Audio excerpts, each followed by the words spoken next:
कहानियाँ YouTube channel में आप सबका स्वागत है। अगर आपको हमारी ये कहानी पसंद आए तो please like and subscribe and do share the video.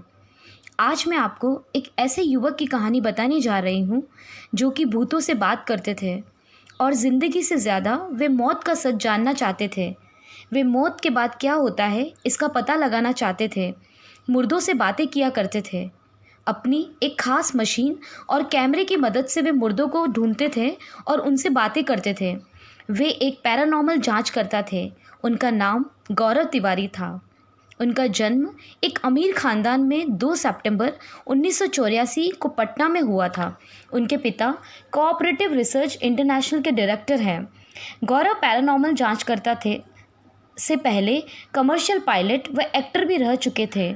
उन्होंने अपना करियर एक्टर के रूप में 16 साल की उम्र में ही प्रारंभ किया, परंतु आगे जाकर उन्होंने बतौर करियर पायलट को चुना। उन्होंने अपना graduation MVP arrow academy Texas से किया। जब वे अपने दोस्तों के साथ फ्लोरिडा में एक नए अपार्टमेंट में शिफ्ट हुए तो वहाँ उस घर में उन्हें कुछ अजीब घटनाओं का सामना करना पड़ा, जिससे उन्हें लगा कि वह घर भूतिया है। इस तरह के अनुभव के बाद उन्हें भूतों पर विश्वास हो गया कि भूत होते हैं। तब उन्होंने मृत्यु के बाद की सच्चाई जानने की कोशिश की। उन्होंने 6000 भूतहा जगहों पर आत्माओं की खोज की। वे प्रोफेशनल पायलट की ट्रेनिंग बीच में ही छोड़कर भारत आ गए। यहाँ उन्होंने इंडियन पैरानॉर्मल सोसाइटी की शुरुआत की, जिसका काम था भूतों और आत्माओं से जुड़े रहस्यों को सुलझाना। गौरव ने अमेरिका में पैरानॉर्मल एक्टिविटी का कोर्स किया था।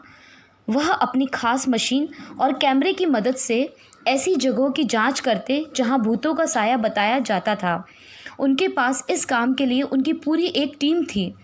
उन्होंने दुनिया का सबसे बड़ा हॉरर शो हॉन्टेड ऑस्ट्रेलिया भी आयोजित किया था। Gaurav haunted weekends with Sunny Leone, MTV girls night out, भूत आया और फियर फाइल्स जैसे कई शोज़ का हिस्सा रह चुके थे। वह 16 दिसंबर और टेंगो चार्ली जैसी फिल्मों में काम कर चुके हैं। वे कुलधरा और भानगढ़, जो कि भूतिया जगह है, वहां जाकर आए थे। वह 7 जुलाई 2016 को अपने द्वारका स्थित घर पर मृत पाए गए।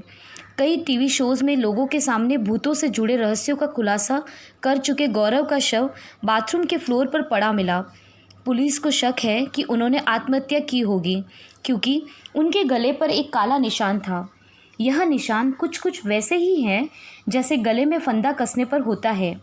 वे एक ऐसे इंसान थे जिन्होंने आत्माओं पर रिसर्च की, पर कभी उनके नाम पर लोगों को डराया नहीं, बल्कि उन्हें न डरने के लिए प्रेरित किया। उनके पिता ने ये बात बताई कि मृत्यु से पहले उन्होंने कई बार अपनी पत्नी को कहा कि कोई नकारात्मक शक्ति उन्हें खींच रही है।